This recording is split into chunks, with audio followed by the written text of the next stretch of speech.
শরীরটা যদি ভালো রাখতে চাও তাহলে অজুহাত বাদ দিয়ে এখনই শুরু করতে হবে। প্রথম দিন কষ্ট হবে, দ্বিতীয় দিন ইচ্ছা করবে না, তবু থামা যাবে না। অন্য কেউ নয়, তুমি নিজেই নিজের শরীর আর মানসিক শক্তির দায়িত্বে আছো। সময় নেই, ব্যস্ত আছি, এগুলোই তোমাকে পিছনে ধরে রাখছে। আজ শুরু করলে 6 মাস পরের তুমি নিজেকেই ধন্যবাদ দেবে।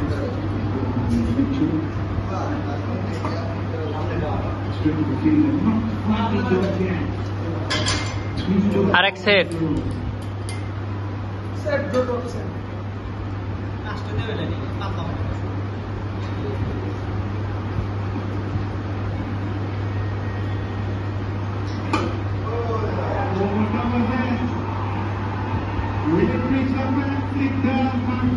Attempting to see that they go all the way. Oh, one bounce to the fence.